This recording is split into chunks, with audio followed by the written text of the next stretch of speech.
ಕಂಪ್ನಿಯ intrinsic value ಅಂದರೆ future ವ್ಯಾಲ್ಯೂನ calculate ಮಾಡೋದು. ಫಾರ್ ಎಕ್ಸಾಂಪಲ್ ಸ್ಟಾಕ್ ಪ್ರೈಸ್ ಇವಾಗ 500 ರೂಪಾಯಿ ಅಂತ ಅಂದ್ಕೊಳ್ಳಿ. ವ್ಯಾಲ್ಯೂ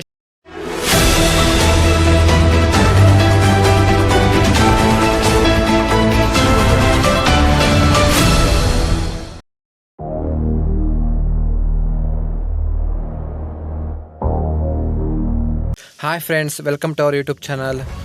ನೀವಿನ್ನು ಕಳೆದ ವಿಡಿಯೋನ ನೋಡಿಲ್ಲ ಅಂದರೆ ಐ ಬಟನ್ ಲಿಂಕ್ ಕೊಟ್ಟಿರ್ತೀನಿ, ಇಲ್ಲ ಡಿಸ್ಕ್ರಿಪ್ಷನಲ್ಲಿ ಲಿಂಕ್ ಕೊಟ್ಟಿರ್ತೀನಿ. ಹೋಗಿ ಫಸ್ಟ್ ಆ ವಿಡಿಯೋಗಳು ನೋಡಿ. ಫಸ್ಟು ಕಳೆದ ವಿಡಿಯೋಗಳು ಸುಮಾರು ವಿಡಿಯೋ ಮಾಡಿದ್ವಿ.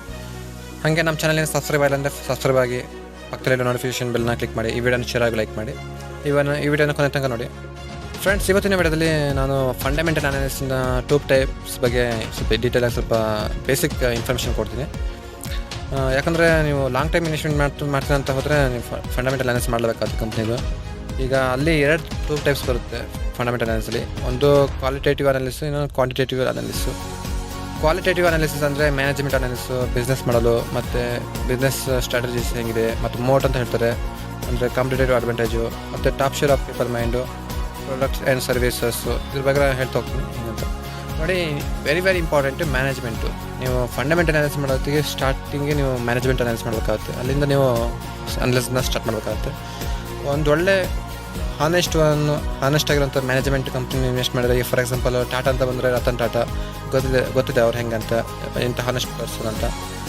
ಈ ಥರ ಒಳ್ಳೊಳ್ಳೆ ಹಾನೆಸ್ಟ್ ಆಗಿರೋಂಥ ಮ್ಯಾನೇಜ್ಮೆಂಟ್ ಕಂಪ್ನಿ ಮೇಲೆ ನೀವು ಇನ್ವೆಸ್ಟ್ಮೆಂಟ್ ಮಾಡಿದರೆ ಲಾಂಗ್ ಟೈಮಲ್ಲಿ ನಿಮಗೇನು ಲಾಸ್ ಆಗೋಲ್ಲ. ಅವರು ಚೆನ್ನಾಗಿ ಕಂಪ್ನಿನ ನಡೆಸ್ಕೋಗ್ತಾರೆ. ಇನ್ನು ಬಿಸ್ನೆಸ್ ಮಾಡಲು ಅಂದರೆ ಒಂಥರ ಇನೋವೇಟಿವ್ ಆಗಿರಬೇಕು. ಬಿಸ್ನೆಸ್ ಮಾಡಲು ಪ್ರಾಡಕ್ಟ್ ಎಲ್ಲ ಇನ್ನೊಬ್ರು ಕಾಪಿ ಮಾಡಿರಬಾರ್ದು. ಕಾಪಿ ಮಾಡ್ತೋದ್ರೆ ಏನಂದ್ರೆ ಅಲ್ಲಿ ಕಾಂಪಿಟೇಷನ್ ಜಾಸ್ತಿ ಇರುತ್ತೆ, ಪ್ರೈಸಿಂಗ್ ಪವರ್ ಇರಲ್ಲ. ಕಂಪ್ನಿಗಳು ಪ್ರೈಸ್ನ ಜಾಸ್ತಿ ಮಾಡೋಕ್ಕೆ, ಪ್ರಾಡಕ್ಟ್ ಪ್ರೈಸ್ನ ಜಾಸ್ತಿ ಮಾಡೋಕ್ಕೆ ಆಗಲ್ಲ. ಅಲ್ಲಿ ಏನಾದ್ರು ಇನೋವೇಟಿವ್ ಪ್ರಾಡಕ್ಟ್ ಏನಾದ್ರು ಲಾಂಚ್ ಮಾಡ್ತಿದೆ ಅಂದರೆ ಕಂಪ್ನಿ ಅದು ಒಳ್ಳೆಯದೇ. ಮತ್ತು ಬಿಸ್ನೆಸ್ ಸ್ಟ್ರಾಟಜೀಸ್ ಯಾವ ಥರ ಇದೆ ಅಂತ, ಕಂಪ್ನಿ ಬಿಸ್ನೆಸ್ ಹೆಂಗೆ ಯಾವ ಥರ ಮಾಡುತ್ತೆ ಆ ಥರ ಎಲ್ಲ. ಮೋಟ್ ಅಂದರೆ ಅದೇ, ಮೋಟು ಕಾಂಪಿಟೇಟಿವ್ ಅಡ್ವಾಂಟೇಜ್ ಅಂದರೆ ಅದೇ. ಅಂದರೆ ಪ್ರೈಸಿಂಗ್ ಪವರ್ ಇದೆಯಾ ಕಂಪ್ನಿಗೆ, ಏನಿದೆ ಗ್ರೋ ಆಗೋಕ್ಕೆ, ಏನಾದ್ರು ಒಂದು ಸ್ಟ್ರಾಂಗ್ ಬಲವಾದ ಒಂದು ಏನಾದ್ರು ಮೋಟ್ ಇದೆಯಾ ಆ ಕಂಪ್ನೀಲಿ ಅಂತ ಸುಮಾರು ವಿಷಯಗಳು ಬರ್ತವೆ. ಅದನ್ನೇ ಸರ್ಚ್ ಮಾಡೋಕ್ಕಾಗುತ್ತೆ. ಇನ್ನು top share of people mind, ಇದು ಹೆಂಗಂದರೆ ಫಾರ್ ಎಕ್ಸಾಂಪಲ್ ಗಮ್ ಅಂತ ನಿಮ್ಮ ಮನಸ್ಸಲ್ಲಿ ಬರುತ್ತೆ ಯಾವ ಕಂಪ್ನಿ ಹೆಸರು.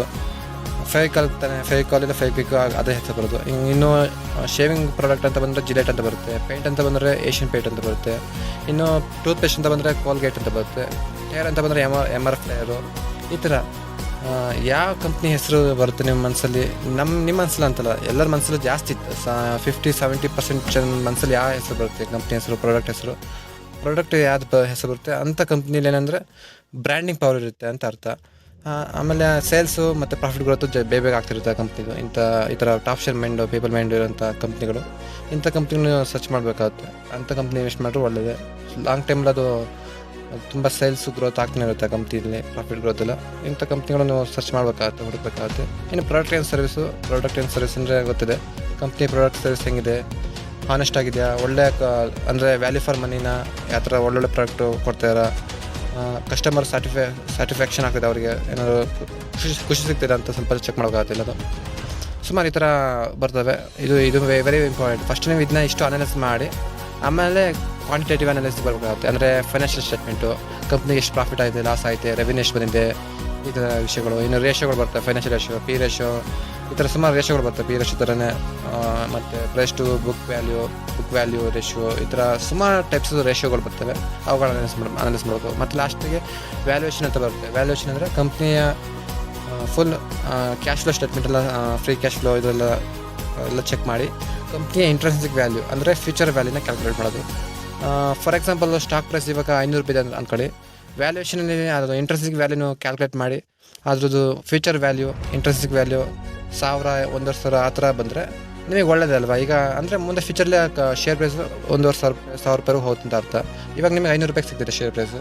ಕರೆಂಟ್ ಶೇರ್ ಪ್ರೈಸು ಟ್ರೇಡ್ ಆಗ್ತಿರೋದು 500 ರೂಪಾಯಿ ಅಂದರೆ ನಿಮಗೆ ಒಳ್ಳೆಯದೇ. ಲಾಂಗ್ ಟೈಮ್ ಇನ್ವೆಸ್ಟ್ಮೆಂಟ್ ಮಾಡಿದ್ರೆ ಅದೇ ಇನ್ವೆಸ್ಟ್ಮೆಂಟ್ ಮಾಡಿದ್ರೆ ಒಳ್ಳೆ ನೀವು ಪ್ರಾಫಿಟ್ ಸಿಗುತ್ತೆ. ಅದಕ್ಕೆ ಈ ಥರ ಇಂಟ್ರೆನ್ಸಿಕ್ ವ್ಯಾಲ್ಯೂ ಕ್ಯಾಲ್ಕುಲೇಟ್ ಮಾಡೋಕ್ಕೆ ಸುಮಾರು ಮೆಥಡ್ ಇದ್ದಾವೆ. DCF ಮೆಥಡ್ ಅಂತ ಹೇಳ್ತಾರೆ, ಡಿಸ್ಕೌಂಟ್ ಕ್ಯಾಶ್ ಫ್ಲೋ ಮೆಥಡ್ ಅಂತ ಹೇಳ್ತಾರೆ. ಇದು ಎಲ್ಲರೂ 90% ಜನ ಇದೇ ಯೂಸ್ ಮಾಡೋದು. ಅಂದರೆ ಇಲ್ಲಿ ಫ್ರೀ ಕ್ಯಾಶ್ ಫ್ಲೋನ ಯೂಸ್ ಮಾಡ್ಕೊಂಡು ಇಂಟ್ರೆನ್ಸಿಕ್ ವ್ಯಾಲ್ಯೂನ ಕ್ಯಾಲ್ಕುಲೇಟ್ ಮಾಡ್ತಾರೆ. ಫ್ರೀ ಕ್ಯಾಶ್ ಫ್ಲೋ ಏನಂದರೆ ಕಂಪ್ನಿಗೆ ಲಾಸ್ಟಿಗೆ ಅಂದರೆ ಬಿಸ್ನೆಸ್ ಎಲ್ಲ ಮಾಡಿ ಪ್ರಾಫಿಟ್ ಆ್ಯಂಡ್ ಲಾಸು, ಎಕ್ಸ್ಪೆನ್ಸು ಎಲ್ಲ ಮೈನಸ್ ಮಾಡಿ ಪ್ರಾಫಿಟನ್ನು ಉಳಿಯುತ್ತೆ, ನೆಟ್ ಪ್ರಾಫಿಟು. ಆ ನೆಟ್ ಪ್ರಾಫಿಟ್ ಓಡಿದ್ಮೇಲೆ ಅದರಲ್ಲೂ ಫ್ರೀ ಕ್ಯಾಶ್ ಫ್ಲೋ ಅಂತ ತೆಗಿತಾರೆ. ಅಂದರೆ ಈಗ ಕಂಪ್ನಿ ಪ್ರಾಫಿಟ್ ಬಂದಮೇಲೆ ಮತ್ತೆ ಎಂಪ್ಲಾಯೀಸಿಗೆ ಸ್ಯಾಲ್ರಿ ಕೊಡಬೇಕು, ಅದು ಅಂತ ಖರ್ಚಿರುತ್ತೆ. ಎಲ್ಲ ಖರ್ಚು ಹೋದ್ಮೇಲೆ ಲಾಸ್ಟಿಗೆ ಉಳಿಯುತ್ತೆ ಕಂಪ್ನಿಗೆ ಸೇವಿಂಗ್ಸ್ ಅಂತ ಹೇಳ್ತಾರಲ್ಲ, ಅದೇ free cash flow. Free cash flow ಎಷ್ಟು ಕಂಪ್ನಿ ಜನ್ರೇಟ್ ಮಾಡ್ತಿದೆ ಅಂತೆಲ್ಲ ಎಲ್ಲ ಅನಲೈಸ್ ಮಾಡಿ, ಫುಲ್ ಅನಲೈಸ್ ಮಾಡಿ ಇನ್ವೆಸ್ಟ್ಮೆಂಟ್ ಮಾಡೋದು. ಫಾರ್ ಎಕ್ಸಾಂಪಲ್ ಕಂಪ್ನಿ ಈಗ 500 ಕೋಟಿ ಫ್ರೀ ಕ್ಯಾಶ್ ಫ್ಲೋ ಜನ್ರೇಟ್ ಮಾಡ್ತಿದೆ ಅಂದರೆ, ಮಾರ್ಕೆಟ್ ಕ್ಯಾಪು 1000 ಕೋಟಿ 1,000 ಕೋಟಿ ಇದೆ ಅಂದರೆ ಒಳ್ಳೇದಲ್ವಾ. 2-3 ವರ್ಷಕ್ಕೆ ಫ್ರೀ ಕ್ಯಾಶ್ ಫ್ಲೋ 1000 ಕೋಟಿ ಇದೇ ಥರ ಗ್ರೋ ಆಗ್ತಿದೆ ಕಂಪ್ನಿ. 2-3 ವರ್ಷಕ್ಕೆ 1,000 ಕೋಟಿ ಆ ಥರ ಜನ್ರೇಟ್ ಮಾಡಿದ್ರೆ ಫ್ರೀ ಕ್ಯಾಶ್ ಫ್ಲೋ, ಅಲ್ಲಿಗೆ ನಿಮ್ಮ ಮಾರ್ಕೆಟ್ ಕ್ಯಾಪು ಡಬಲ್ ಆಗುತ್ತೆ. ಈಗ 1,000 ಕೋಟಿ 1000 ಕೋಟಿ ಇದ್ದರೆ ಅದು ಡಬಲ್ ಆಗುತ್ತೆ, ಅಂದರೆ ಇನ್ವೆಸ್ಟ್ಮೆಂಟ್ ನಿಮ್ಮ ಡಬಲ್ ಆಗುತ್ತೆ. ಆ ಥರ ಫ್ರೀ ಕ್ಯಾಶ್ ಫ್ಲೋ ಅದು ಸಿಗೋದು ತುಂಬ ಕಮ್ಮಿ. ಈ ಥರ 500 ಈಗ 1000 ಕೋಟಿ ಮಾರ್ಕೆಟ್ ಕ್ಯಾಪ್ ಇದೆ ಅಂದರೆ 500 ಕೋಟಿ ಮಾರ್ಕೆಟ್ ಕ್ಯಾಪ್ 500 ಕೋಟಿ ಫ್ರೀ ಕ್ಯಾಶ್ ಫ್ಲೋ ಜನರೇಟ್ ಮಾಡ್ತಾರೆ ಕಂಪ್ನಿ ತುಂಬ ರೇರ್ ಸಿಗೋದು ಆ ಥರ ಕಂಪ್ನಿಗಳು. ಬಟ್ ನೀವು ಸರ್ಚ್ ಮಾಡ್ಬೇಕಾಗುತ್ತೆ, ಯಾಕಂದರೆ 6,000 ಕಂಪ್ನಿ ಇದ್ದಾವೆ, ಅಷ್ಟು ಈಸಿಯಾಗಿ ಹುಡ್ಕೋಕ್ಕಾಗಲ್ಲ. ಬಟ್ ನೀವು ಸ್ಮಾರ್ಟ್ ವರ್ಕ್ ಹಾರ್ಡ್ ವರ್ಕ್ ಎಲ್ಲ ಮಾಡಿ ಒಂದು 10 ಕಂಪ್ನಿನ ಸೆಲೆಕ್ಟ್ ಮಾಡಬೇಕಾಗುತ್ತೆ. 10, 20, 30 ಕಂಪ್ನಿ ಸೆಲೆಕ್ಟ್ ಮಾಡಿ ಒಂದು ಮಿನಿಮಮ್ 15 ಕಂಪ್ನಿ ಮೇಲೆ 10-15 ಕಂಪ್ನಿ ಇನ್ವೆಸ್ಟ್ ಮಾಡಬೇಕಾಗುತ್ತೆ. ಮ್ಯಾಕ್ಸಿಮಮ್ ಒಂದು 20 ಕಂಪ್ನಿ ಸಾಕು, ಜಾಸ್ತಿ ಬೇಡ. ಒಂದು ಒಳ್ಳೆ ಫಂಡಮೆಂಟಲ್ ಸ್ಟ್ರಾಂಗ್ ಇರುತ್ತೆ ಸ್ಟಾಕ್ ಮೇಲೆ ಲಾಂಗ್ ಟೈಮ್ ಇನ್ವೆಸ್ಟ್ ಮಾಡಿದ್ರೆ ನಿಮಗೆ ಫ್ಯೂಚರ್ಗೆ ಒಳ್ಳೆ ರಿಟರ್ನ್ ಸಿಗ್ತಾ ಹೋಗುತ್ತೆ.